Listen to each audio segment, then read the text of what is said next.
მოგესალმებით ძვირფასო ტელემაყურებლებო. დღეს 4 შაბათია, საღამოს 8 საათი. ეთერშია TV Plus-ი, გადაცემით ანალიზის დრო, მე კი მისი წამყვანი კონსტანტინე ჯაფარიძე გახლავართ. დღეს ჩვენთან სტუმრად იმყოფებიან ბატონი ლევან ჩხეიძე ადვოკატი და ბატონი ტრისტან წითელაშვილი გენერალ-მაიორი, ექსპერტი სამხედრო საკითხებში. მოგესალმებით მეგობრებო, საღამოშვიდობის, მადლობა სტუდიაში მობრძანებისა და გადაცემაში მონაწილეობისთვის. დღეს ჩვენი თემა, ჩვენი სასაუბრო თემა იქნება უკრაინა და რუსეთის ნატოში გაწევრიანება და უკრაინა რუსეთის შიდა პოლიტიკური მდგომარეობა. პირველი გახლავთ ასეთი რამ, ზელენსკის ადმინისტრაციამ გაავრცელა შემდეგი განცხადება, ციტირებ: უკრაინამ ნატოში გაწევრიანებაზე უარი თქვა. ხოლო ანდრეი ერმაკმა ზელენსკის ფაქტობრივად უპასუხა შემდეგი: უკრაინამ ნატოში გაწევრიანებაზე უარს არ იტყვის. ამ თემით მინდა გადმოვიდე პირველი კითხვით თქვენთან, ბატონო ლევან. როგორ ფიქრობთ, ანდრეი ერმაკი და ვოლოდიმირ ზელენსკი წავიდნენ უკვე ვაბანკზე და ერთმანეთის წინააღმდეგ? რა ხდება საერთოდ? გიმდენად მათ შორის არ არის საინტერესო საკითხი, მათ შორის ურთიერთობის გარკვევა, არამედ რეალურად რა მდგომარეობა შეიქმნა საერთაშორისო კუთხით. მას შემდეგაც დაიწყო რუსეთ-უკრაინის ომი და ამერიკის ხელისუფლებაში მოვიდა დონალდ ტრამპი, რომელიც შეიძლება ითქვას, რომ ძალიან სწრაფი ცვალებადი მიდგომებით გამოირჩევა, ხომ? ამ კონფლიქტისადმი ერთ დღეს პუტინს აქებს და ზელენსკის აკრიტიკებს, მეორე კვირას გამოდის და ზელენსკის აქებს და პუტინს აკრიტიკებს. ხან ესე ვთქვათ, მშვიდობის ყოფილია, ხან არ ეხმარება უკრაინას, ხან უცბად გამოყოლს რაღაც გარკვეული დიდ დახმარებას უკრაინისადმი. ანუ ესე ვთქვათ, ტრამპის პოლიტიკაში შემოსვლამ, რომელსაც პრაქტიკულად სადაც შეარყია შემდგარი უკვე პოლიტიკური დღესდღეობით დასავლეთის, ღიად უნდა ვთქვათ, რომ ეს ასე მოხდა. და მან პირდაპირ განაცხადა, რომ უკრაინა ვერ ხედავს ნატოში. და მოგეხსენებთ, რომ ამერიკის შეერთებული შტატები ნატოს ძირითადი მოთამაშეა, ძირითადი დამფინანსებელი და ძირითადი სამხედრო ბირთვის სწორედაც ამერიკის შეერთებულ შტატებზე მოდის ნატოში. მან პირდაპირ განაცხადა, რომ მის პრეზიდენტობის პერიოდში უკრაინა ნატოს წევრი ვერ გახდება. შესაბამისად, უკრაინამ რაც არ უნდა თქვას და სრულიად გამოხატოს, რომ ჩვენ ნატოში უნდა გავწევრიანდეთ და ამისკენ ისწრაფოდეს. და მე ვთვლი, რომ პირიქით ნატოს წევრი უნდა გახდეს უკრაინა, იმიტომ რომ ნატოს კარტო დააზუსტებს, არამედ დღეს მე ვიტყოდი თურქეთს თუ არ ჩავთვლით, უკრაინას ყავს ყველაზე ბრძოლის უნარიანი არმია ევროპაში. ევროპაში სხვა ბრძოლის უნარიანი არმია დღეს რეალურად, რო ვთქვათ, არ არსებობს. აი, ბატონი ტრისტანის სამხედრო ექსპერტია და ის სიტყვის ჩემს ზოგადად კარგად ევროპელი ლიდერები იმედოვნებენ, რომ 2030 წლისთვის თუ შეძლებენ, რომ მოიყვანონ თავიანთი შეერაღებული ძალები იმ მდგომარეობაში, რომ რუსეთთან წინააღმდეგობა გაწევს. არა და უკრაინის შეერაღებული ძალები დღეს ფაქტობრივად რუსეთის წინააღმდეგობას საკმაოდ ეფექტურად უკვე მესამე წელი დაიწყო, უკვე 2 წელზე მეტია უწევს. აქედან გამომდინარე, მოდი დავიდავანებოთ ამ მდგომარეობას. მოცემულობა ასეთია პოლიტიკური. ამერიკის შეერთებულმა შტატებმა ტრამპის სახით დაბლოკა უკრაინის გაწევრიანება ნატოში. უკრაინამ, ევროპამ რაც არ უნდა ილაპარაკოს ნატოში გაწევრიანებაზე, ეს საკითხი სანამ ტრამპი პრეზიდენტია დახურულია. შესაბამისად, ზელენსკის ადმინისტრაციის განცხადებაც სწორია. ეხლა ის დათქმა, რომ უკრაინას ნატოში გაწევრიანება კონსტიტუციაში უწერია, კი ბატონო, ამ დათქმას არ მოიღებენ ან ვერ ამოიღებენ, მაგრამ ეს დათქმა არის სამხრივინების გამოვლენა, მეორე მხრიდანაც ნატოს მხრიდანაც თუ არ იქნება იგივე ნების გამოვლენა, ეს სამხრივინების გამოვლენა არ იქნება ნამდვილი. აქედან გამომდინარე, საკითხი არ არის ნატოში ჩამოყალიბებული, ნატოში არ არის ერთწლოვნება, ისიც არ არის გარკვეული ნატო ხვალ იქნება თუ არა ერთიანი, იმიტომ რომ ტრამპის ესე ვთქვათ ძალიან განცხადებებს აკეთებს, ხან გავალ ნატოდან, ხან არ გავალ, ხან შეწყვიტავ ევროპის დაცვას და ასე შემდეგ. ანუ ისეთ განცხადებებს აკეთებს ტრამპი, რომ პრაქტიკულად ევროპისთვის და ევროპის უსაფრთხოებისთვის ამერიკა აღარ გახდა სანდო ესე ვთქვათ დასაყრდენი. ამიტომ ევროპამ დაიწყო უკვე ნელ-ნელა ფიქრი თავისი უსაფრთხოების სისტემის შექმნაზე და აქედან გამომდინარე, სწორედაც ეს არქიტექტურა ევროპის უსაფრთხოებისა რო გადაიხედება, ამას ელოდება უკრაინა, რა მდგომარეობა იქნება. შეიძლება ტრამპი თუ არა და თქვა მისი გუნდიდან მოვა თუ სხვა გუნდიდან მოვა, შეიძლება თუ არა ამერიკის შეერთებული შტატების პოლიტიკა ევროპაში როგორი უსაფრთხოების კონფიგურაცია შეიქმნება და უკრაინის ადგილი სად იქნება აქ, ამისგან გამომდინარე გადალაგებაშია დღეს დასავლეთი და ამ გადალაგებას ელოდება უკრაინა და მე ვთვლი, ეს ორივე განცხადება სწორედ ამ კონტექსტში უნდა გავიხედოთ და ლოგიკური ერთიც და მეორეც. ერთი, იმიტომ რომ უკრაინა არ ამბობს უარს ნატოში გაწევრიანებას, ის თანახმა, მაგრამ მეორის მხრიდან ვინაიდან არ ღებულობთ, ამიტომ გამომთავრეთ პროცესი და დავცავ მზად იქნებით, მაშინ დავილაპარაკოთ. ბატონო ლევან, აქვე მინდა მარკ რუტესგან სიტყვის ციტირებაც მოვახდინო. პუტინს 140 მილიონი ადამიანი ჰყავს, ნატოს ქვეყნებს კი მილიარდი, ყველა ასპექტით. ჩვენ რუსეთზე ძლიერები ვართ. მოდი ესე ვთქვათ, ნატო ეკონომიკური თვალსაზრისით ნატოს ქვეყნები რომ რუსეთზე უფრო ძლიერები არიან, ამას მათემატიკას ყარნახობს, მარტო ამერიკის შეერთებული შტატების სამხედრო ბიუჯეტი 740 მილიარდი დოლარია, მაშინ როცა რუსეთის სამხედრო ბიუჯეტი არის 65 მილიარდი დოლარი. აქვე თვალისწინებელია რუსეთის საბჭოთა მემკვიდრეობა, რუსეთის საკმაოდ დიდი სამხედრო არსენალი დარჩა, 60-იან 70-იან წლების ტექნიკა, რომელიც შეიძლება დღეს მორალურად მოწითილი იყოს, მაგრამ პრაქტიკულად ეს ტექნიკა მუშაობს, ისვრის და იმძვის დღესაც უკრაინაში და ეს საკმაოდ დიდი არსენალია. ასევე გასათვალისწინებელია ის, რომ რუსეთს ეხმარება ჩინეთი, ეხმარება ჩრდილო კორეა, როგორც შეიარაღებით, ასე ფინანსებით. ხოლო პრინციპში მიუხედავად ამისა, ევროპა მაინც უფრო მდიდარია, მაგრამ თვითონ ევროპის კონტინენტის სამხედრო თვალსაზრისით ძალიან ჩამორჩება რუსეთს პირდაპირ თქვა, მიუხედავად იმისა, რომ ევროპელები უფრო ბევრი არიან, უფრო მდიდრები არიან, სამხედრო თვალსაზრისით ისინი წლების განმავლობაში აკეთებდნენ სამხედრო ბიუჯეტის ეკონომიას და მთლიანად სოციალურ პროექტებში, ინფრასტრუქტურულ პროექტებში ხარჯავდნენ ამ ფულს. ამერიკა იყო ევროპის უსაფრთხოების გარანტი, რომელიც ხარჯავდა თავისი მთლიანი შიდა პროდუქტის დაახლოებით თუ არ ვსწრები 6.5% და ის გავაჟღერა 740 მილიარდი დოლარი, რომლის დიდი ნაწილი სწორედაც ევროპის უსაფრთხოებას ხმარდებოდა. ევროპაში არსებულ სამხედრო ძალებს, საჰაერო ძალებს, მათ შორის ბირთვულ ძალებს, საჰაერო უსაფრთხოების ძალებს, სახმელეთო ძალებს და შესაბამისად ტრამპმა ამის შემცირება უკვე რომ დაიწყო, ევროპამ ნელ-ნელა დაიწყო შესუსტება. ამიტომაც გაჩნდა ევროპაში, ესე ვთქვათ, ქრისტესებში დადგა საკითხი, რომ ევროპამ შექმნას თავისი შეიარაღებული ძალები, გააძლიეროს თავისი თავდაცვითუნარიანობა, მაგრამ თავდაცვითუნარიანობის გაძლიერებას დამეთანხმება ბატონი ტრისტანი არ ყოფნის, რომ დღეს გამოყო თქვა 100 მილიარდი ან 1 ტრილიონი ევრო გამოყო დღეს. შეიარაღებული ძალების მშენებლობა სჭირდება უზარმაზარი პერიოდი. პირველ რიგში სჭირდება იდეოლოგიური შემზადება მოსახლეობის. ვიღაცამ ხომ უნდა იომოს, ვიღაცა ხომ უნდა წავიდეს საბრძოლო სულისკვეთებით და გააღზარდო ადამიანი, რომელიც იბრძოლებს, ხო? ესეთი ხალხი თაობა ახსასდელია. მე ეს თაობა რო აღიზრდება, ამ თაობაში შეიძლება სამხედრო წვრთნა, ამ თაობაში შეიძლება შეიარაღება, სამხედრო ტექნოლოგიების წინწაწევა, ხო? სამხედრო მრეწველობის განვითარება შექმნა, რომელიც შემჭიროებული იყო ევროპაში, ხო? განავითარო, გაზარდო. ამას ყველაფერს დრო ჭირდება. რუსეთს ეს ყველაფერი დალაგებული აქვს, დიდი ხანია. ევროპა უნდა აღადგინოს ეს ყველაფერი, ხო კлау? აქედან გამომდინარე, ერთის მხრივ ევროპა უფრო მდიდარია, ტექნოლოგიურად უფრო განვითარებულია, უფრო მეტი ხალხი ყავს, მაგრამ სამაგიეროდ რუსეთს აქვს სამხედრო მრეწველობის დიდი ნაწილი, გარკვეული ნაწილი დაკარგა უკრაინასთან ომში, იმიტომ რომ უკრაინა ავსებდა რუსეთის სამხედრო ინდუსტრიის დიდ ნაწილს და ის ტექნოლოგიური ნაწილი, რასაც უკრაინეთი განივსებდა, იმას ვეღარ ივსებს, მაგრამ სამაგიეროდ მას ყავს სხვა დიდი არსენალი და რასაც ბირთვული არსენალი, არ დაგვაუწყდეს რუსეთს საკმაოდ დიდი და ხშირად ეხლა იმიტომ იმუქრება სწორედაც პუტინის ბირთვული არსენალით, რომ მისი სამხედრო პოტენციალი ნელა შესუსტდა უკვე ამ ომში და უკვე გადავიდა პირდაპირ მუხარაზე, რომ აი თუ რაღაცა იქნება და ჩემზე იქნება დაუშვათ დაწოლა, მე უკვე გამოვიყენებ ბირთვული არახს, რატომ? იმიტომ რომ რატო გჭირდება ბირთვული არახის გამოყენება, თუ შენ უპირატესობა გაქვს სამხედრო თვალსაზრისით, ხო ბატონო ტრისტანი დამეყარება, თუ შეგიძლია ჩვეულებრივი ტაქტიკური და სტრატეგიული თვალსაზრისით მოუგო შენს მოწინააღმდეგეს, რადგან გინდა იქ ბირთვული არახის სახე.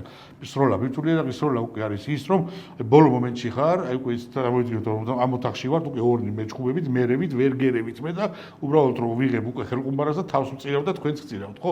აი ეს განწილული მდგომარეობა არის. ასე ვთქვათ, გამოვალი მდგომარეობაში როცა ვარდები, უკვე იწყებ ბირთვული არახზე ფიქს. სწორედ აქედან გამომდინარე, რომ ესეა საკითხი, რომ უკრაინაში ომი ალბათ ცოტა ხანი კიდე გაგრძელდება და ამასობაში ევროპაც ალბათ გამოფხიზლების სტადიაშია, თავაყენებს ფეხზე სამხედრო ინდუსტრიას, გაზდის სამხედრო მრეწველობას და თუ მოხდა ცუდი, რასაც არ გვინდა წარმოვიდგინოთ, რომ უკრაინა ჩაიგდო ხელში რუსეთმა, უკვე ევროპაში შესაძლებელი იყოს უკვე ის კონტინგენტი, რომელიც თავს დაიცვას რუსეთისგან ამერიკის შეერთებული შტატების გარეშე. თქვენი აზრი ბატონო ტრისტან ავტომატამდე.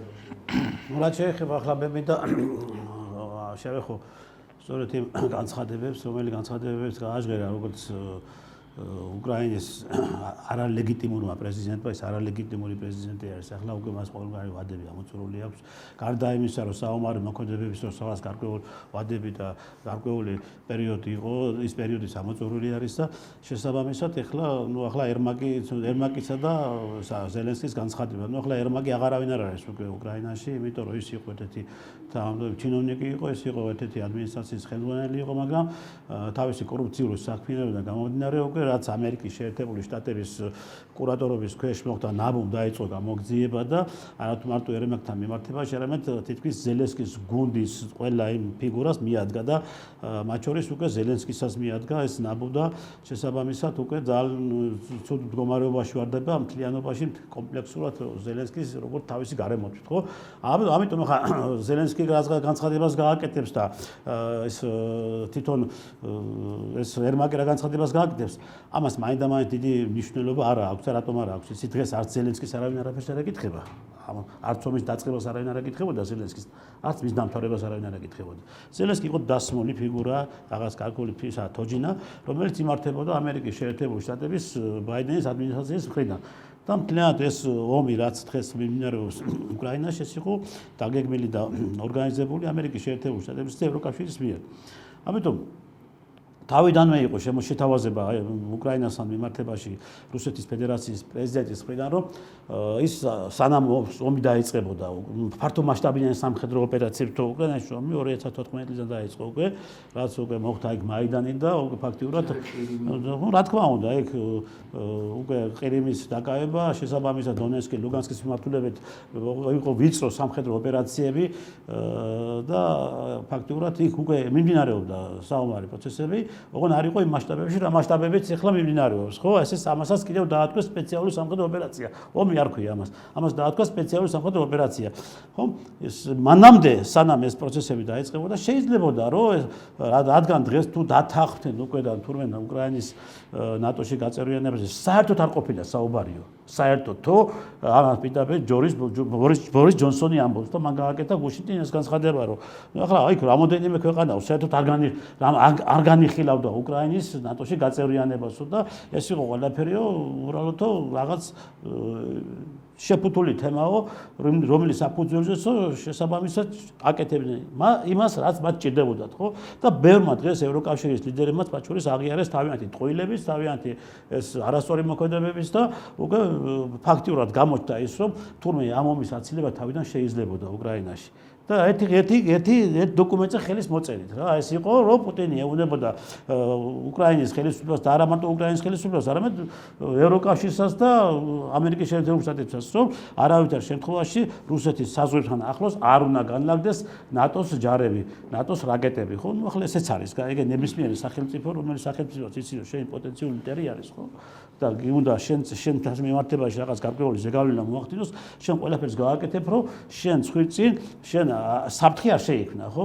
ამიტომ განაპირობა სწორედ ასეთმა გადაწყვეტილებებმა, რომ პუტინმა დაიწყო სპეციალური სამხედრო ოპერაცია სწორედ ამ აღმოსავლეთ უკრაინის მიმართულებით, მათ შორის ჩვენ კარგად ხედავდით, ჩანდა ღიად უკვე, იყო ძალიან სრული მდგომარეობა რუსულ ენოვან მოსახლეობასთან დაკავშირებით, ისინი იდევნებოდნენ, გარდა იმისა, რომ აუგზავნეს მათ გარდასკოლებისა და ინსტიტუტებისა, მას ჩვეულებრივი საუბრისული საუბარიც აუგზავნეს.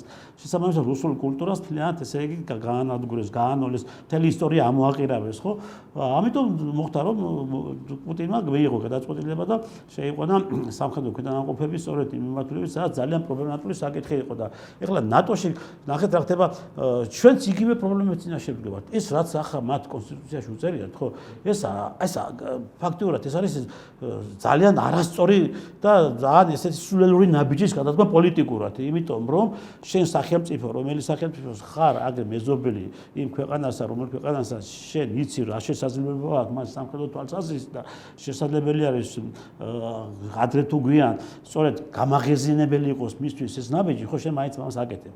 ჩვენთანაც ახლა ნახეთ, ჩვენთანაც კონსტიტუციაში წერია ნატოში ეს აუცილებლად უნდა იყოს, ეს არც ერთ შემთხვევაში არ შეიძლება შენ მსგავსი რაღაც სულელური მუხლი ჩადო აი ესეთ კონსტიტუციაში და შენ ამით უკვე შენ თუ შეიქმნა პრობლემა. ციტაშია საქმე, ეს არის ფაქტიურად ის, რომ შენ აღეზიანო უკვე შენ მეზობელს, რომელი მეზობელი შენ გეუბნება, რომ მე შენ ნუ შემიქნი პრობლემებს, გაიგე, შენ უკვე ამას აკანონებ ამ პრობლემების შექმნას და შენ გარდა იმისა, რომ ეს დოკუმენტზე იქნება, შენ პრაქტიკაშიც მოიყვან, მე უკვე ამას ადრე თუ გვიან და ამიტომ ის ყველანაირი ზომებს ღებულობს, რომ არ მოხდეს დაუშვათ მის ირგვლივ ესე იგი არსებული სახელმწიფოების ნატოში გაწევრიანება. მით უმეტეს მიუხედავად იმისა, რომ ეს საბჭოთა კავშირი დაიშალა, ხო? აი მაშინ იყო დათქმა, რომ დათქმა იყო, ახლა ოფიციალური დოკუმენტი არ შემდგარა, მაგრამ როდესაც ამხელა რანგის პოლიტიკური ფიგურები აკეთებენ დათქმას, ხო, და სიტყვა არის, ხო, ასე არის. საერთოდ უბრალოდ ამ სიტყვა ქუჩაშიდაც რომ კაცი სიტყვას ეტყვის, ხო, ის სიტყვა ფასობს, ხო, მით უმეტეს ამხელა პოლიტიკური ფიგურები როდესაც სიტყვას ამბობენ, რომ არც ერთ ყოფილი საბჭოთა ქვეყნებში არ გაერთიანდება ნატო და არ განარდება ნატოს ჯარები, ნატოს ქვედანაყოფები და ამ დათქმას ესე იგი ფასი დაედო, ხო? მაგრამ მათმა დაარღვიეს ეს ყველაფერი და სწრაფი ტემპით დაიწყო. ნახეთ, როგორ პირდაპირ მთელი ეს ბალტიისპირეთის ქვეყნები ნატოში სასწრაფოდ გაერთიანეს, პოლონეთის განალაგეს ჯარები. ნუ ახლა რეალურად უკვე დაინახა მათმა დაინახეს საფრთხე უკვე. და ასეც არის საფრთხე დაინახეს რომ აუახლოვდება ამავდროულად რა ხდება თვითონ შიგნით რუსეთში სპეცსამსახურებმა ამერიკის შეერთებული შტატების სპეცსამსახურებმა დაიწყეს ელცინის ხელმძღვანელობით მუშაობას აფიტებით რუსეთის დასუსტება მთელი საბანკო სისტემის ხელში მათმა ჩაიგდეს მთელი ეს ეკონომიკური ბერკეტები ხელში ჩაიგდეს და ნელ-ნელა უკვე მიდიოდა ეს ყველაფერი იმისაკენ რომ მთელი რუსეთის ეკონომიკა და მთელი ეს რუსეთის სიმდიდრეები ჩაიგდოთ ხელში მაგრამ მოხდა ის რომ დროულად დაინახეს და დროულად შეხედეს რუსეთის იმ დიდმა პოლიტიკურმა ელიტამ და ჩაანაცვლეს ელცინი პუტინის და პუტინსაც ვერ შეეძლო უცებმა დაუშვათ რომ დაეწყო ამ ამერიკული გავლენების და დარტყმა რუსეთში და ნაბიჯ-ნაბიჯ მან ეს მოახერხა და როდესაც უკვე შეხედა რომ შესაბამისად მას შეუძლია რაღაც გარკვეული გამკლავება ხო უკვე და ის გადადგა ის ნაბიჯები და განთავისუფლება დაეწყო მარწუხებიდან სიდაგდრეს და ერთი ამის გითხოთ აი რატომ არ შეიჭრა მაგალითად შვედეთში და ფინეთში რომლებიც ასევე განთავსდნენ ნატოში რომლებიც რუსეთის მეზობლებია ასაღები ეს მოხდა უკრაინის ომის დაწყების შემდეგ უკრაინის და ომის დაწყების შემდეგ მოხდა ხო ამიტომ ეხლა ჩვენ მოდით ბატონო ლევან ნუ ვიჩქარებთ იმიტომ რომ ჩვენ არც ერთმა არ ვიცით რას ფიქრობს იქ რუსეთში ის უმაღლესი ხელისუფლება ხო და რა გეგმები აქვს მათ ხო რა სამხედრო გეგმები მაგრამ მისი განცხადებებიდან გამომდინარე მე ხედავ როგორც სამხედრო სპეციალისტი თვითონ მათ როგორც სამხედრო უმაღლეს გენერალიტეტს ისინი არ აპირებენ გაჩერებას და ისინი უკვე ხმამაღლა ეძახიან რომ ჩვენ არის სამხედრო ფინეთში და შვედეთში ჩვენ ბოლომდე მივიყვანთ ამ საქმეს ხო ეხლა რა ხდება ნახეთ თქვენ ტრამპი ახსენეთ ტრამპა ლანათ ესე იგი ამოაყირავა ეს მთელი ეს სოფლიო პოლიტიკური არქიტექტურა ხო ახლა კი არა ამოაყირავა ტრამპმა პირიქით ეს დაიწყო გაწმენდა დაიწყო უკვე იცი რა გაწმენდა დაიწყო სწორედ იმ აგრესიული პოლიტიკური ლიდერების აგრესიული პოლიტიკური იდეოლოგიის რაც თანხლები იყო სწორედ ამ ლიბერალური სამყაროსი ხო ანუ ესე იგი იმ ლიბერალურმა პოლიტიკურმა ლიდერმა სრულიად ხელი შეუწყეს არათუ მარტო უკრაინაში ომის გაჩაღებას, არამედ სხვადასხვა ქვეყნებში კიდევ სადაც დღესაც მიმდინარეობს ეს საომარი მოქმედებები და რთული არის ამ პროცესების ლოკალიზება ასე უცებ. ნახა ტრამპს რო ეგონა რომ მე როგორც მოვალ ხელისუფლებაში რუსეთ-უკრაინის ომს დავამთავრებ უცებო, ეს ადვილი და სამთავრებელი რუსულ-უკრაინულ ომის ადვილი არ არის, გესმით ასე, იმიტომ რომ აქ არის მთელი ესე იგი აი კომპლექსური როგორც პოლიტიკური ისე სამხედრო ინტერესები. ნახეთ ახლა რა ხდება ევროპას რატომ არის ევროპის ინტერესები მთლიანად გადასული უკრაინაზე და რატომ არ სურს ევროპაში შეწყვეს საომარი მოქმედება ევროპას რატომ არ სურს უკრაინაში შეწყვეს საომარი მოქმედება იმიტომ რომ უკრაინა არის ფარი ევროპის ეს ის შესაძლოა ფარია თუ კი არა ასეც იქნება რუსეთი როდესაც უკვე მთლიანობაში მოახდენს მთელი უკრაინის ტერიტორიის გაკონტროლებას ეხლა გუშინ უკვე რა მოხდა პოლონეთში ხო ხედავთ გააუქმეს მთელი საელჩოები გააუქმეს ეს რას ნიშნავს ეს იმას ნიშნავს ეს უკვე მანიშნებელია იმისა რომ შესაძლებელი არის რატო ხდება საელჩოების გაუქმება და იქიდან ელჩების გამოყვანა დიპლომატების გამოყვანა გაიგე და ფაქტიურად უკვე მთელი ეს ვინ გაუქმეს საელჩოები ბოდიში მე ჩამორჩი არ ვიცი პოლონეთიდან უკვე ვის გაყავს რუსეთმა გაიყვანა საელჩო გუშინ ჩამოხსეს დროშა უკვე დანსკში საკონსულო დახურეს გდანსკში ხო და ბოლო საკონსულო იყო ეს ბოლო საკონსულო ხო მაგრამ საელჩო არ დახურა და დაიხმასაც დახურავენ უკვე მაგასები საუბარი ანუ რა ხდება ეს ანუ ის ხდება რომ ეს კერა რომელი კერაც არსებობდა და ნაკვეჩხალიც არსებობდა ეს გაღვივდა უკვე ეს გაღვივდა ძალიან სიღრმისეულად და ამის შეჩერება იმ პროცესში რა პროცესი ახლა არის უკრაინაში ხო ძალიან რთული არის და რატომ? იმიტომ რომ შეიძლებოდა თავიდან სანამ რუსეთი იქნებოდა მომგებიან პოზიციაში და რაღაც გარკვეული მას მართლაც ჰქონდა პირველი როდესაც მან დაიწყო სპეციალური სამხედრო ოპერაცია აღმოსავლეთ უკრაინის მიმართულებით მას მართლაც ჰქონდა პრობლემები იმიტომ რომ ძალიან ბევრი რაღაცები არ იყო გათვლილი ეგ როგორც საგარეო დაზვერვის მხრიდან ისე სამხედრო დაზვერვის მხრიდან ძალიან ბევრი ცდომილებები იყო მაგრამ აი ამ პროცესში უკვე დაიხვეწა როგორც დაიხვეწა რუსული ეკონომიკა რაც ესე იგი იყო ჩაფიქრებული დასავლეთის მხრიდან რომ ჩამოამსხვრევდნენ ისინი დაშლიდნენ რუსულ ეკონომიკას და უკვე დაამსხვრევდნენ ყველაფერს პირიქით მოხდეს და მეტიც კიდევ რუსეთმა მოახდინა მოდერნიზაცია თავისი როგორც სამხედრო მრეწველობის ისე თვითონ სამხედრო ტექნიკის და შეიარაღების რომელიც ესე იგი მოდერნიზაციის საფუძველზეც მან ესე იგი დახვეწა და ახალი ტიპის სამხედრო ოპერაციებზე გადავიდა.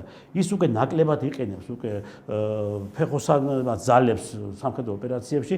მან შექმნა უკვე დრონების ბრიგადები შექმნა და დახვეწა ეს დრონების ბრიგადები, რომელიც გამოჩნდა უფრო მეტი ეფექტური. და უკვე თუ დაუშვათ მას თავიდან ხარდა ძალიან დიდი მსხვერპლი და 100,000-ობით ჯარისკაცი, დღეს უკვე ეს მესამედიც აღარ არის მაგის მსხვერპლი, უკვე იმიტომ რომ ამ ფაქტურად ძირითად როლს სამხედრო ოპერაციებში, ნებისმიერ სამხედრო ოპერაციებში ასრულებს დრონები. ხო, ამის გარდა კიდევ ნებისმიერ ესე იგი მიმართულებები, რომელი მიმართულებებიც არის სამხედრო თვალსაზრისით დაგეგმილი, რომ უნდა განთავისუფლდეს ეს რასტოვის ქალაქი, ის ფართომასშტაბიან სამხედრო ოპერაციას იქ არ აწარმოებს, ხო? ის სახდება, ნახეთ რა ხდება სულთა სამხედრო ტექნოლოგიის თვალსაზრისით იხსით. გარდა იმისა, რომ ის მუშაობს დრონებით, მან მუშაობს ძალიან კარგად არტილერია დახვეწილად მუშაობს, ძალიან კარგად შეწყმოთ, კოსმოსური ძალები მუშაობს იდეალურად და ამის გარდა შესაბამისად, ამას ქვია, აი სანგრებიდან ამოყრა, ის უკვე მოწინააღმდეგე მხარეს, ესე იგი ინდივიდუალური ჯარისკაცები შედიან ჯერ სხვადასხვა მიმართულებებით თითო ჯარისკაცი შედის და შესაბამისად შემდგომ ხდება, როდესაც ისინი მიდიან დანიშნულების ადგილას, სადაც დაუშვათ განახორციელონ სამხედრო ოპერაციები, შემდგომ ხდება მათი ათეულებად შერწყმა და ორგანიზებული მოქმედება. ანუ მცირე ტაქტიკური ჯგუფების შექმნა და ბოლო გაწმენდა უკვე იმ ტერიტორიის, რომელიც ტერიტორიის დაკავებასაც ისინი მათ აქვს დაგეგმილი, ხო? ეს აქვს ძალიან მათ ორგანიზებულად უკვე დაიხვეწა. ანუ ეხლა ამის გარდა ეხლა ბატონმა ლევანი მახსენა, რომ მათ უზარმაზარი სამხედრო არსენალი, ძველი სამხედრო არსენალი, რომელსაც ისინი იყენებენ, დღესაც იყენებენ და იდეალურად მუშაობს. მით უმეტეს დასავლეთთან და ამერიკის შეერთებულ შტატებთან და ევროკავშირო მათ ახალი ტიპის ტექნიკა დაუპირისპირა, ხო? ეს ამბრაცები, ეს ტიგრები, ისინი, მაგრამ არ გამოდგა ის და ვერ იმუშავა და არ იყო ისეთი ეფექტური ამ T-72-თან და სხვა დანარჩენ იმ ძველ საბჭოთა ტექნიკასთან, ხო? ანუ ამ ტექნიკამ უფრო მეტი ეფექტურობა გამოიჩინა რუსულმა ტექნიკამ ამათან მიმართებაში, ხო? ამის გარდა ნახეთ რა ხდება. ამის გარდა ბატონო ლევან, ამის გარდა რუსეთმა იდეალურად ესე იგი აამუშავა სამხედრო მრეწველობა. სამხედრო რომ ეგონათ რომ თითქოს დაკონსერვებული ქონათ მათ სარაკეტო წარმოებები, თუმცა მიმდინარეობდა წლების მანძილზე მუშაობდა, რაც ეს უკვე დასავლური და ესე იგი რაც მათი სისუსტე არის დაზვერვის კუთხით, რადგან არეშნიკი და სხვა დანარჩენი ის რაკეტები, რომლებიც ეხლა გამოაჩინა უკვე და უკვე განალაგა ბელორუსიაში განალაგა, ეს ერთი დღის და ორი დღის ნამუშევარი არ არის, ეს წლებით ნამუშევარი. ეს მითაშია საქმე, წლებით ნამუშევარი და ამის გარდა კიდევ სხვა დანარჩენი ახალი ტიპის როგორც სარაკეტო საშუალებები, ასევე ტექნიკაც გამოაჩინა უკვე, რომლის გამოცდაც მიმდინარეობს. ეხლა იდეალურად, ეხლა რუსეთთვის არის იდეალური ვარიანტი უკრაინის ომი იმასთან დაკავშირებით, რომ მან გაწვრთნა ჯარი, არაჩვეულებრივად გაწვრთნა ჯარი და უკვე გახადა ჯარი ბრძოლისუნარიანი. ნახეთ რა ხდება, როდესაც უკვე დაუშვათ მას ყავს ჩაბმული საბრძოლო მოქმედებებში ერთი ბრიგადა, ხო? და მეორე ბრიგადა და მესამე ბრიგადა ყავს რეზერვში, ხო? ის მიდის მათი ჩანაცვლება, ეს გამოყავს შესაბამისად. როტაცია კი ხო, რა თქმა უნდა, მიდის ამ ბრიგადის ხელახალი გადაიარაღება, შევსება და უკვე ეს დახვეწილი და ჩამოყალიბებული. გინდა შენ მტერი უძახი იმას, რაც გინდა ეს უძახი, სამხედრო თვალსაზრისით უკვე ჩამოყალიბებული მებრძოლი ის მიიღო. ნაუმარი ჯარისკაცი. ნაუმარი ჯარისკაცი, მებრძოლი კონტინგენტი მიიღო, მან გაიგე. ანუ ესეც იდეალურად გამოიყენა რუსეთმა ამ ომში და ამის გარდა და გამოიყენა იდეალურად ის, რომ ის ახალი ტექნიკა და ახალი სარაკეტო საშუალებები, რომელიც მან გამოიგონა და კიდევ სხვა რაღაცეების მის გამოცდების მიმდინარეობს იქ, ესეც უკვე დახვეწილი აქვს და შესაბამისად უკვე ჩვენ ახლა ვერ ვიტყვით და ვიტყვით იმას, რომ არიქა რუსეთის არმია ახლა არ არის იმ მდგომარეობაში, რომ გაუმკლავდეს დაუშვათ ნატოს ჯარებს. ნატოს ჯარები იქ უკვე დიდი ხანია იბრძვის. ნატოს ჯარები, ნატოს ინსტრუქტორები, ნატოს ჯარები არ იბრძვიან, ინსტრუქტორები არ არიან, ჯარი არ იბრძვის. მეგეთქვით ახლა როგორ არის? ბატონო ლევან, რა ხდება ახლა მეგეთქვით ახლა? როგორ არის იბრძვიან? მეგეთქვით ახლა რა ხდება? ნატოს ჯარები გაყავთ შტატგარეთ. 100-200 კაცი, 300 კაცი, 500 კაცი შტატგარეთ გაყავთ. ისინი ხდებიან ჩვეულებრივი მოქალაქეები და არის შექმნილი კერძო სამხედრო ბაზები, სადაც აგზავნიან და აფორმებენ კონტრაქტებს. ისინი არიან ნატოს ჯარები, მაგრამ შენიღვის მიზნით არიან უკვე კერძო სამხედრო პირები და ეს კონტინგენტია უკვე, რომელიც კონტინგენტის არის დღეს უკრაინაში და ბრძოლობს და აწარმოებს სამხედრო ოპერაციებს. ანუ იქ ხა ნატოს ჯარების მონაწილეობენ, მით უმეტეს სადაზვერვო მონაცემები, როგორც კოსმოსური, ასევე სხვა საშუალებებით, როგორც ბრიტანეთი ჩაბმული არის, ამერიკის შეერთებული შტატები, ნატო, ევროკავშირი, თლიანად მათი დაგეგმარება, მთელი ეს შექმნა თლიანად ამ სურათის საფუძველზეც უკვე უნდა განხორციელდეს ამათ იმ ტიპის სამხედრო ოპერაციები, ხო? ეს ხდება ყველაფერი ნატოდან და ხდება დასავლეთიდან, ხდება ევროკავშირიდან და ჩაბმული არიან მთელ პროცესებში ესე. საფრანგეთის რამოდენიმე გენერალი პტყვეთ იყო აყვანილი, ხო? ჩვენ გადავიდით და შეიძლება გასვლა მოხდა მათი. საფრანგეთის ჯარისკაცები, რომელიც ჯარისკაცები დაეუღებენ იქ, ეს უკვე მე იძულებული გახდნენ რომ ეღიარებინა, ხო ისინი საფრანგეთის რეგიონის ჯარისკაცები იყვნენ და ისინი ბრძოლებდნენ, ხო? ძალიან ისეთი დაუშვათ მოგვიწევს ბატონობისთან რომ ქართული სამხედროების არა, ეგ სხვა საკითხია უკვე. ეს მოხალისე ლეგიონი როა ჩვენი ქართული ეს სხვა საკითხია უკვე. ქართული სამხედროები არ არიან ისინი, იყვნენ ყოფილი. არა, ეს არის უკვე ესე დაქირავებულები არიან, არ არის ეს სამხედროები ეს ოფიციალური სამხედრო სტრუქტურაში ოფიციალური სამხედრო სტრუქტურაში მაგენი არც ერთი ამსახურება არა უკრაინის სამხედრო სტრუქტურაში არა არის კონტინგენტები არა უკრაინის გეტყვით ახლა არის ადამიანები ქართველები ბატონო ლევან რომლებიც იქ ცხოვრობდნენ უკრაინაში ცხოვრობდნენ მოქალაქეობა აქვს მიღებული მოქალაქეობა აქვს მიღებული მათ შორის მე ცხოვრობდი 6 წელიწად უკრაინაში და მე მაგ გავლილი კაც უკრაინას ის როგორც სამხედრო აკადემია ესე სამხედრო ცხოვრება და რა თქმა უნდა ვიცი როგორ ხდება ეს ყველა ვინც კი ესე იგი ვისაც კი აქვს აი დაუშვათ ახლა ჩემთან სწავლობდნენ კურსელები იყვნენ ქართველები დარჩნენ იქ და ჩვეულებრივად მეც ვიყავი იქ და მეც დავჭი მაგრამ მე წამოვედი საქართველოში მე დარჩენა ისა სანამ ოფიციალური მოქალაქეობას მიიღებდი მანამ გაძლევდნენ ისინი შენ ჩვეულებრივი ის არის ეს არა ეს არის დროებითი საცხოვრებელი ამას ქვია ვიდნაჟიტებას უძახიან ბინადრობა ხო ბინადრობის უფლებას გაძლევდნენ და აიგე ეს იგივე ის არის ერთი ნაბიჯი არის უკვე მოქალაქეობამდე მაგრამ ყველანაირი უფლებებიც სარგებლობ რა აბსოლუტურად პოლიტიკურის გარდა სამსახურებში არა სამსახურებში შეგიძლია იმუშაო იქ ოფიციალურად სახელმწიფო სამსახურებში ყველაფერი ჩვეულებრივად ოღონდ შესაბამისად ეხლა იქ ლევანისკის არ იყოს შეიძლება არჩევნებში ვერ მიიღო მონაწილეობა და ხო მაგრამ კიდევ იმავე ერთი ნაბიჯი მოქალაქე ასეთი ბიჭები დაარჩნენ იქ კაცო არის ქართველები რომლებიც შემდგომ ოფიციალურად მსახურობენ უკრაინის თავდაცვის ძალებში მაგრამ არის კონტინგენტები ეხლა დიდი რაოდენობა სადღაც ერთი 1000-მდე იქნება 1000-მდე მებრძოლი იქნება რომლებიც არიან კონტრაქტი აქვს გაფორმებული კერძო სამხედრო ბაზებში კონტრაქტი და ეს კერძო სამხედრო ბაზები არიან მიბმული სახელმწიფო დაფინანსებასთან და ისე უხდიან ხელფასებს ხო ეს კონტინენტი არის იქ და ნუ ახლა ისინი რატომ არიან და რატომ ბრძოლობენ სხვა საკითხი არის მაგრამ ჩვენ საუბრობთ ახლა დღეს თვითონ გლობალურად და სიღრმისეულად შექმნილ მდგომარეობაზე უკრაინაში რატომ მივიდა უკრაინა ამ მდგომარეობამდე და რა არის რატომ ხდება დღეს იმ პოლიტიკური ლიდერებიდან ისეთი განცხადებების კეთება რომელიც განცხადებები შეიძლება მათ თავიდან ეკეთებინათ მე ყავს ხედულობაში ევროსაბჭოს პოლიტიკური ლიდერები ამავდროულად აგერ ახლა მაკრონი გამოვიდა გუშინ და თქვა პირდაპირ თქვა აღიარა რომ ჩვენო აუცილებელი არის რომ პუტინთანო დავიწყოთო ისევეო კონტაქტების აღდგენა რომ ეს ევროპისთვის არის სასარგებლოო ანუ ესე იგი შეეძლოთ ეს თავიდან ხომ რომ გაეკეთებინათ ხო შეეძლოთ რომ არ დაეძაბათ რუსეთთან სიტუაცია ხომ შეეძლოთ და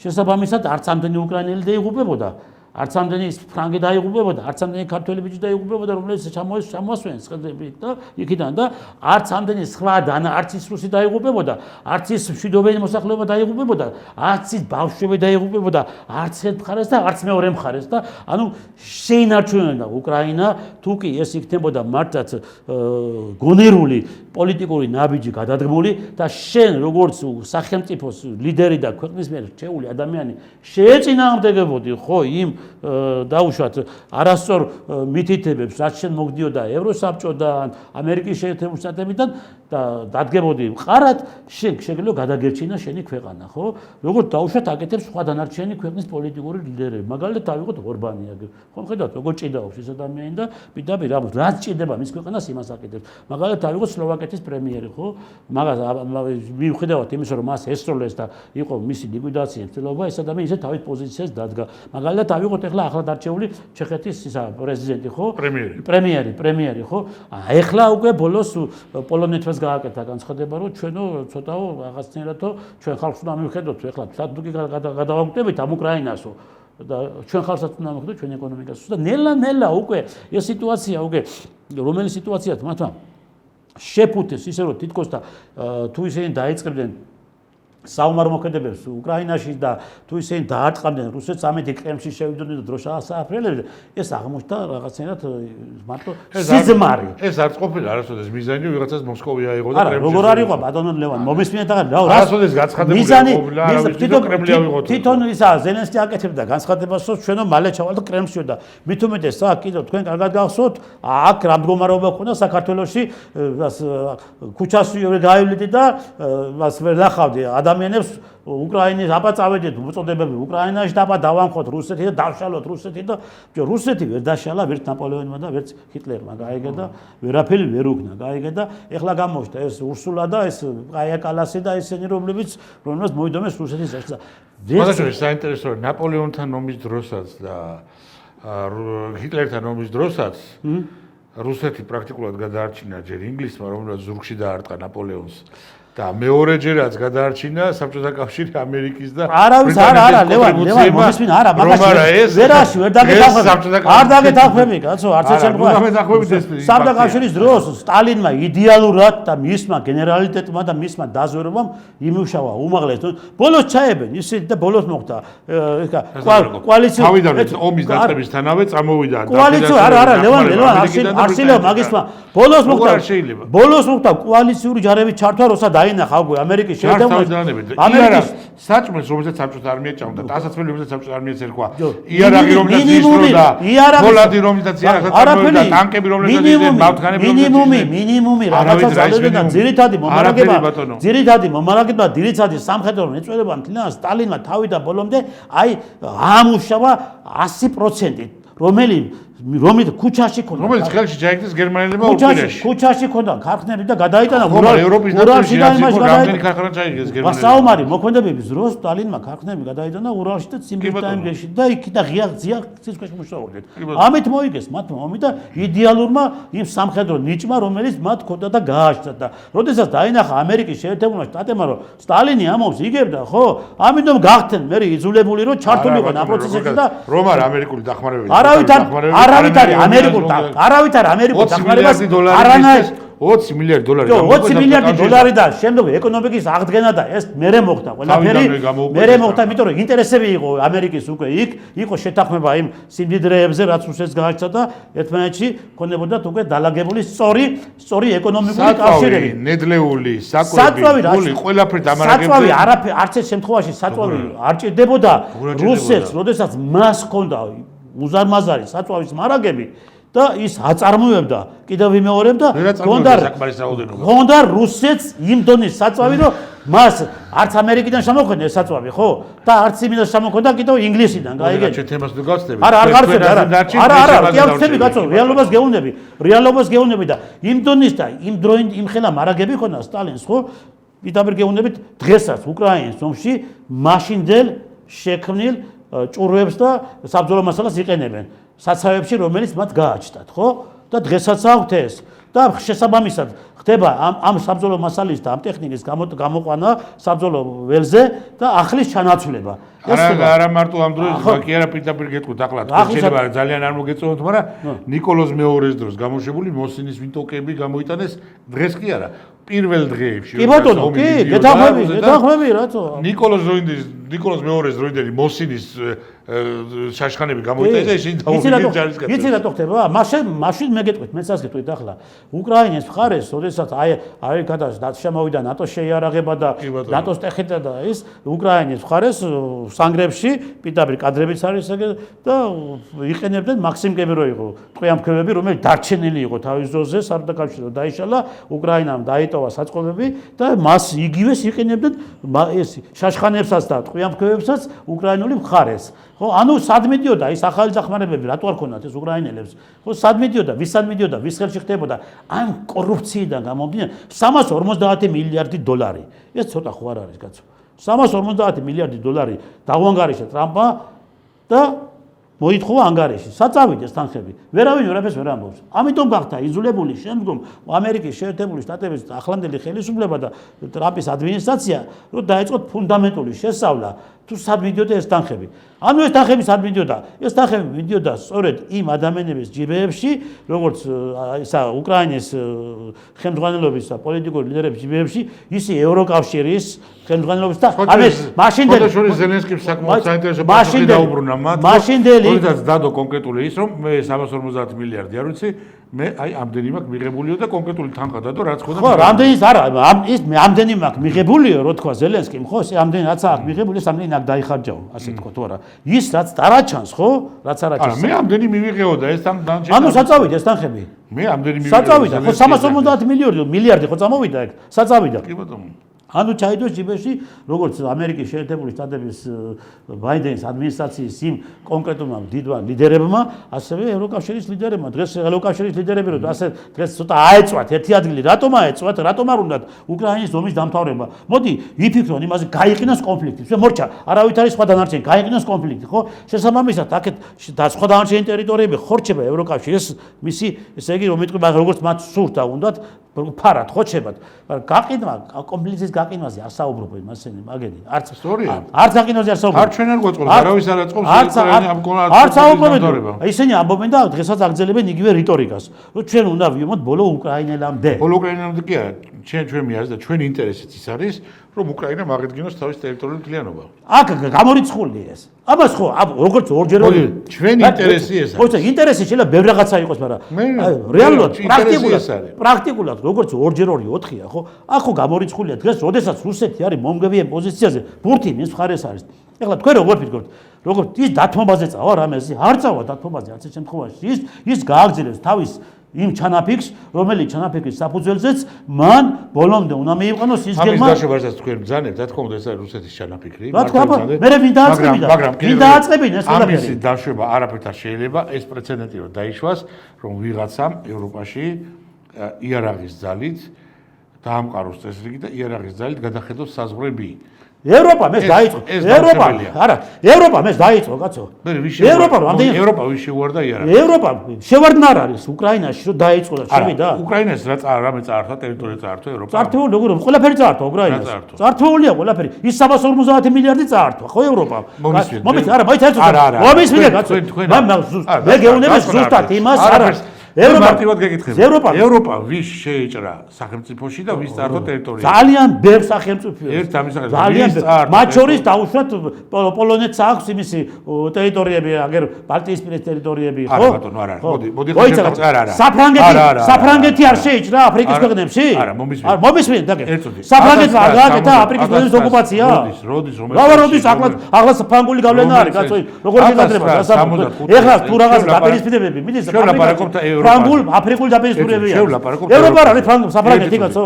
ჩვენ ვლაპარაკობთ ევროპა არ არის საფრანგეთი? არა, მომისმენთ ეწოდი. 1975 წელს ევროპაში გაფორმდა შეთანხმება, რომელიც მიხედვით დადგინდა საზღვრები. და ყველა ქვეყანამ თქვა, რომ ის ქვეყნები, რომლებიც ვართ, ყველას გვაქვს ერთმანეთის ტერიტორიები ისტორიული მიტაცებული ზოგსად. კი ბატონო. მაგრამ რჩებით იმ ტერიტორიებში, რა ტერიტორიებში დღეს ვართ და ევროპის ტერიტორიები არ გადაიხედება.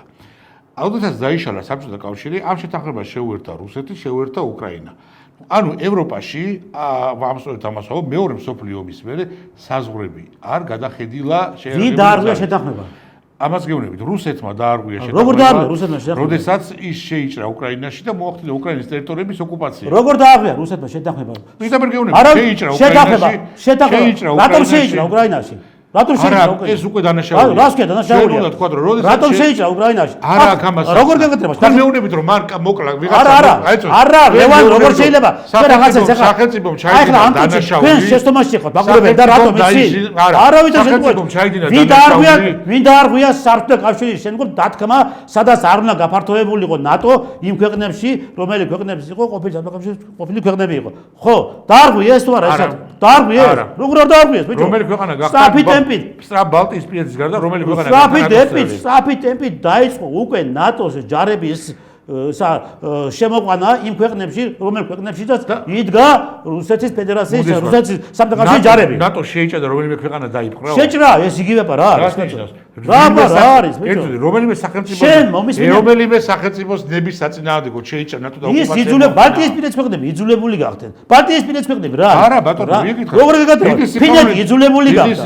ეს არის იძულებითი წესის შეყვანა. ვინ აიძულა? თვითონ ნატოს ხელმძღვანელობაში ამერიკის შეერთებული შტატები აიძულეს. ნუ შემოდი ნატოშიო? აბა რა, აზიზულების წესისდებოდა ეს ყველაფერი, კაცო. თორე აგერ აკავს, მიგატოვებ მარტო და შემოვა რუსეთ თავგესმა თავ. ძალიან სწორია, ეს არის მეტი გერაფელია. მიგატოვებ მარტო. ეს არის სწორედ, აბა რა. ფინეთი და შვედეთი იყვნენ ნეიტრალური სახელმწიფოები და მაგრამ რატომ განათავსეს? რატომ განათავსეს და გეტყვით რატომ მოხდა? რატომ? მას შემდეგაც უკრაინაში შეიჭრა რუსეთი და მოახდინა უკრაინის ტერიტორიების ოკუპაცია. მე ძალიან კარგად მახსოვს ერთი რუსულ გადაცემაში ესეთი მიმოხილველი გამოვიდა და პირდაპირ თქვა რომ არსებობს კუნძული დამოიზღდა ბალტიისპირეთში, შუა ბალტიისპირეთში, შუა ბალტიის ზღვაში რომელიც არის უკრაინის შვედეთს და მათ განაცხადა რომ აი რაღაცა რომ იყოს ჩვენ შევდივართ ვიღებთ აი ამ კუნძულს განვათავსებთ ჩვენს რადიო ჩამხშობ სისტემას თელ ბალტიის ზღვას ვახშობთ შევდივართ შვედეთს ვიპყრობთ ფინეთს თეორია ჩამოყალიბდა უბრალოდ ჟურნალისტი. ეს ვიღაც ამბობს ჟურნალისტი, ხო? ოფიციალურ ტელევიზიაში. ნუ რატომ შეიძლება? ვიღაც ამბობს ჟურნალისტი. ამას არ ამბობს სახელმწიფო პირი. როგორც კი ეს ინფორმაცია გავიდა, მეორე დღესვე გააკეთა განაცხადა ფინეთი და შვედეთმა რომ შევდივართ ნატოში და დაიწყეს პროცედურა და ევროპაში გაწევრი. ეხლა მე გეტყვით ეხლა რა. ეხლა თქვენ ეხლა ახსენეთ რომ ფინეთი რატო შევიდა ნატო რაფელი გააკეთა რუსეთო. ჯერ ერთი რუსეთი აწარმოებს საომარ მოქმედებებს უკრაინის მიმართულებით. ეხლა ეს გაწევრიან და მაიცა უკრაინის მიმართულება ასე ადვილი თქვენ არ გეგონათ. ვიცი რო არ არის. არც ფინეთი არ არის. ჯერ ტერიტორია უზარმაზარი ტერიტორია. კარგად იცით ფინელებს რა სტალინს რა უკრის ფინელებმა თავის დროზე და. შემდგომ ესა უკრაინას არანაკლები ისახავს სამხედრო კონტინგენტი რომელიც ზოლის უნარიანია და მე ვიცნობ მათ კარგად მაგრამ რაოდენობით რუსები ჯობიან და თვითონ ტექნიკისათვის სოციალური ძალითაც და ამიტომ არის უპირატესობა რუსეთის ხო შესაბამისად როდესაც რუსეთი აწარმოებდა უკვე უკრაინის ტერიტორიაზე სპეციალურ სამხედრო ოპერაციებს ამ დროს მოხდა უკვე მათი ნატოში გაწევრიანება ანუ რუსეთმა სწორი გადაწყვეტილება მიიღო იქ იმ მიმართულებით ჯერ რომელი მიმართულებაც სასამართლოში შეიყვანეს ნატოს კონტინგენტი, ხო? ჯერჯერობით ეს მიმართულება მას აქვს გვერდზე მიწეული, რადგან ჯერ ეს პროცესი აქვს, მას მოსაგვარებელი, ეს ამას მოაგვარებს აუცილებლად და მას დარწმუნებული ვარ მე, რადგან სამხედრო თვალსაზრისით დღესდღეობით სამხედრო თვალსაზრისით უპირატესობაში დგას რუსეთი. მაგრამ კუბიასკის ოპერაცია, რაშუაში კუბიასკის უზარმაზარი კურსკის ოპერაციას. კურსკის ოპერაციაში სადაც 3 ელიტარული ბრიგადა უაზროდ შეაწირა უკრაინულ მხარეს. არ იყო უაზროდ. რა ჰქონდა? კურსკის აღებამ გამოიწვია. გეტყვით რა იყო და კურსკის აღებამ გამოიწვია ის რომ ამან შეაფერხა ცენტრში რუსეთის ჯარების წინ წასვლა. რომელ გოგოგეკადებათ?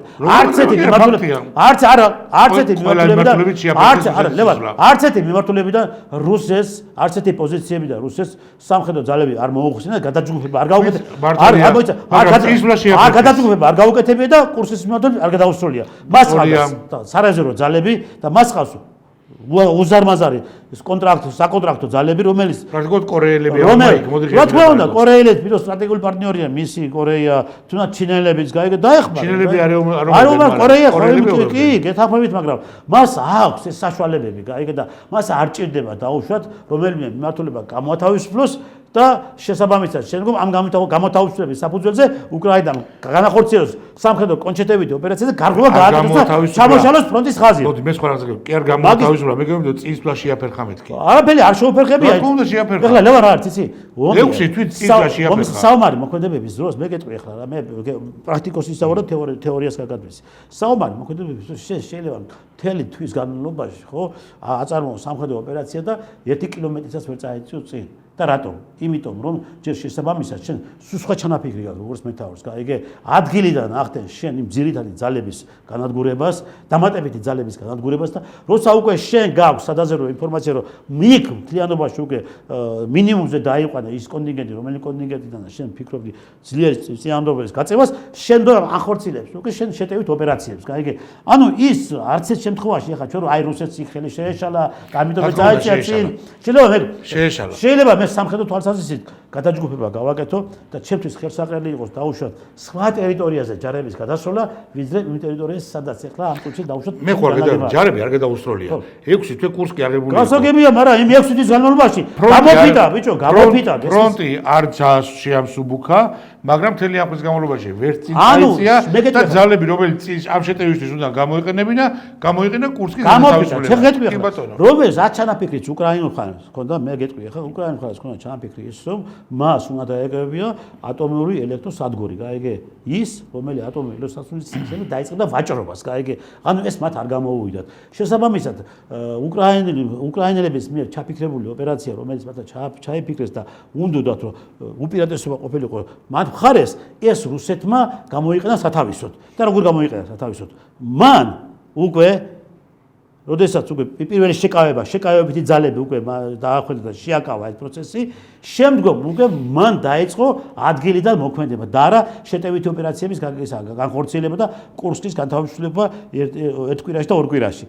გამოფიტა ის მიმართულება 4 ელიტარული ბრიგადა, საფრანგეთში და გერმანიაში 4 ელიტარული ბრიგადა იქ გაანადგურა, გაიგე და თითო რა ძალები დაუჯდა.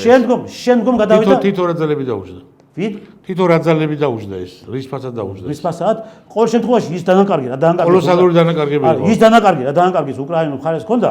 ახლა მოდი პირდაპირ თქვა რა, ის დანაკარგი რუსულ მხარეს არ ჰქონდა, გაიგე? ბატონო, აი არ ვიცი, ჩაბძანდით რუსეთში და ნახეთ, თუნდაც ცხინვალში ჩაბძანდით და არ ჩახვიდეთ რუსეთში. მესმის, გასულ. ვლადიკავკაზში ჩაიდანახეთ. ეს დროშიანი საფლავები. კი ბატონო, უკრაინაში ნახეთ, გასო მიდით რა მდგომარეობაა. კი ბატონო, მაგრამ ამას გეუბნები რომ ეს დროშიანი საფლავები ახლა რუსეთში იმდენად არ ჩანს და ის დროშიანი საფლავები უკრაინაში ჩანს. კი ბატონო, 6 თვეში 7 თვეში მე ასფალტს აგებენზე და ამ დროს იმეშებიან როგორია. სვეპლი რუსულ ვაგნერელების საფლავები რა უკნეს მეხონა. მე მაგას ვაგნერებსაც გეტყვით, კაცო. ვაგნერელების საფლავი იყო მივიდნენ და გადააგეს რუსულ მხარესაც არის, კაცო, როგორ არ არის მსხვერპლი რუსულ მხარეს, მაგრამ ის რაოდენობას უკრაინულ მხარეს არის, არ არის. არა, პრობლემაა, იმიტომ რომ ეს ლოგიკურიც არის შეტევი მხარე. მე გეუბნებით ამას. შეტევი მხარე ყოველთვის უბრალოდ მე მარტო ჩემი მონაცემებიდან კი არ გეუბნებით. ოფიციალური მონაცემები ამერიკის შეერთებული შტატების დაზვერვა, რომელიც აკეთებს ამ ოფიციალურ მონაცემებს და ეტაპობრივად აწვის საზოგადოებას. იმას გეუბნებით, კესმიცაში სამხედრო კონტინგენტი რამდენი არის დაღუპული, იმას ბრძოლის ველზე და შესაბამისად დაკრძალული და აგრესია. პროპაგანდა ორივე მხარის ერთია, მაგრამ რეალური მონაცემები მეორეა. პროპაგანდა, ტყუილი პროპაგანდა რომ მუშაობს ორივე მხარეს ეს ფაქტია. რუსეთშიც მუშაობს პროპაგანდა. არა, კი მუშაობს, როგორ მეტი რა ყვაპარაგინდა, პროპაგანდაა. პროპაგანდაზე დგას. პროპაგანდა იყო საქართველოში, აგერ რამის კი ამოაყირებს ეს ქვეყანა, ხო? პროპაგანდა იყო ის. და პროპაგანდა არის. ეხლა თუ ეს ზოგიერთი ტვინ გახრეტილი ექსპერტები, რომლებიც დღეს გამოდიან სამხედროებზე, ხო, ეს საუბარი. აი, სულ გაყიდული სამხედროები რო არიან, ხო? და დღესაც გამოდიან, აი, ტანკები ვერ დაუთლიათ, აი, რამდენი ტანკი ყავს იმას რუსეთს და აქ იმას ამბობენ, რომ ჩვენ ახლა მალე უკვე ომს მოვიგებთო, ბიჭო. ეს პროპაგანდა არის, აბა რა არის? ეს შეცდომაში შეყვანა არის. შენი მოქალაქესი, რომელსაც სურვილის უჩენს, შენ რო აი ჩვენ თუ უკრაინაში რუსებს დავამარცხებთ, საქართველო გაიმარჯვებს, ხო? ეს პროპაგანდა. თუ რუსეთი დამარცხდება უკრაინაში, როგორ დამარცხება ერთი მითხარი, ბიჭო? როგორ კი არა. ლოგიკურად ამიხსენი, როგორ დამარცხება ერთი ბიჭო? მოდი დაიწყო რაღაცა ვთქვა. თუ რუსეთი დამარცხდა უკრაინაში, თუ დამარცხდა, დაუშვება გავაკეთოთ. ეს საქართველოსთვის ხო კარგია? არ დამარცხდება და იმიტომ არა. არ დამარცხება გეუბნებით ახლა. მოდი არ დამარცხება. რუსეთის უკრაინაში. გამორიცხული არის. მე თქვენ სხვა რაღაცას პასუხობ. ვიცი, მაგრამ რუსეთის უკრაინაში დამარცხება საქართველოსთვის კარგია თუ ცუდია? არ დამარცხდება, მე რა გითხრა. გამარჯვება კარგია თუ კაი, მაშინ დადებითად გიკარგა. არ არის კარგი. რუსეთის გამარჯვება უკრაინაში კარგია. არ არის, იცი რატომ არ არის კარგი უკრაინის გამარჯვება? ცუდია საქართველოს. არა, იცი რატომ არ არის კარგი? არა, იცი რატომ არ არის კარგი ჩვენთვის უკრაინის გამარჯვება? რა თაბარაკობთ? იცი რატომ არ არის კარგი? რატო არ არის? იმიტომ რომ განადგურდება საქართველოში ქართული სული განადგურება საქართველოს ქართული წმენა ეკლესია რაც უკრაინაში ხდება და მოედება ლიბერალური იდეოლოგია მოედება ამ ქვეყანას ეგ არის რა ხორჭა ქართული ისტორია დაგინახულე ქართული ისტორია და კარგი კაცო ლოგიკურად ეს არის რა ეგ რა თქვით ეხლა ბატონო ტრისთან ძალიან ლოგიკურად ეს არის რა მეტი რა გითხრათ ეხლა კაცო რასაც ამბობთ ეხლა ეგ ძალიან უხერხული არ არის უხერხული კაცო პირდაპირ გეუბნებით გაიგე დღეს უკრაინაში თუ სადმე მართლმადიდებლური ტაძარი არის დაანგრიეს მდლები დახვრიტეს მრევლი დააპატიმრეს გაიგე ხოდა რა თქვა ფაშისტური იდეოლოგია მოდებული მთელ უკრაინაში აუ ბიჭო ძინავს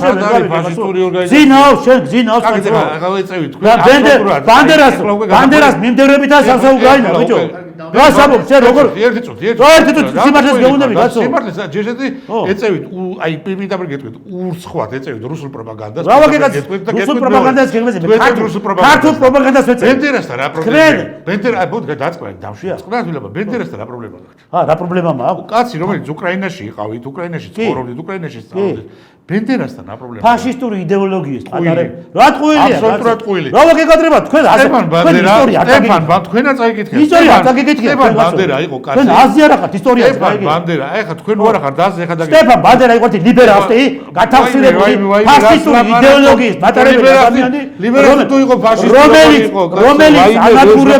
რომელიც ანადგურებდა ყველა იმ საღად მოაზროვნე და ყველა იმ მორწმუნე ადამიანს სტეფან ბანდერა რა სამობს შენ ზაქსენჰაუზენი ფაშისტი იყო ბიჭო რა ის მაშინ იყო ფაშისტი იყო ბიჭო გერმანელები ფაშისტი სიმდოდა ბიჭო სიცხვილია რას ლაპარაკობ რა შენ გაგუგლეთ ხალხი ეწოდი აი ხო ყურებთ ხალხო აი ორი ადამიანი საუბრობთ სტეფან ბანდერა იყო კაცი ბენდერა რომელიც თავის დროზე იყო ზაქსენჰაუზენის საკონცენტრაციო ბალაკის ტყვე ეს იყო ადამიანი რომელიც იყო პოლონეთის მოქალაქე და იბრძოდა უკრაინის დამოუკიდებლობისათვის როგორც ფაშისტური გერმანიისგან ასე კომუნისტური საბჭოთა კავშირისგან მისი მომხრეები 1956 წლამდე ებრძოდნენ საბჭოთა კავშირს არასოდეს სტეფან ბანდერა არ ყოფილა ფაშისტი არც ნაცისტი პირიქით ის იყო ნაცისტური რეჟიმის ტყვე ბატონ ტრისტანი გეუბნებათ რომ სტეფან ბანდერა იყო ლიბერალისტი და ფაშისტი და ასე შემდეგ ძალიან მანტრიად შედით ვიკიპედიაში გახსენით წაიკითხეთ ვინ იყო სტეფან ბანდერა და იქ დაინახავთ მე ვამბობ ხა ტყურის თუ ბატონი ტრისტანი ეხლა რა არის ეცე ეხლა ჩვენ ენას ყველაფერი შეუძლია თქვას ეხლა ლევან წაიკითხეთ და ნახეთ ვინ იყო სტეფან ბანდერა ეს იყო ადამიანი რომელიც სტეფან ბანდერა გეგობა რას ვამბობთ იტყვისა ის რომ სტეფან ბანდერა ციხეში ზაქსენჰაუზენის სტეფან ბანდერა თუ იყო გერმანელებთან ციხეში სტეფან ბანდერას შემდგომ მოხდა მისი გადაბირება გაიგეთ რა შეასახა ამიტომ სტეფან სანამ ადამიანი არ გამოუშვეს მოიცადეთ ბიჭო მოიცადეთ ხო ეხლა შენი ადამიანი არ გამოუშვეს ჩემი აზრი არ არის ეს ისტორიული ამტუჩი სტეფან ბანდერა არა ვერ დაგეთახმები შანსი არ არსებობს შანსი არ არსებობს შენი აზრი ხო თქვი შენ უკვე ჩემი აზრი შენი აზრია მაგი ვიკიპედიები და ლიბერასტული ეს ინფორმაციები რომელიც იდება ამ ინტერნეტში და თელი ინტერნეტშივე თელი ლიბერასტების კონტროლის ქვეშ არის ხო სტეფან ბანდერა შეიძლება დღეს გამოიყენონ ღმერთი მაგეთმა და ეს ტერმინი ლიბერასტი მოიცა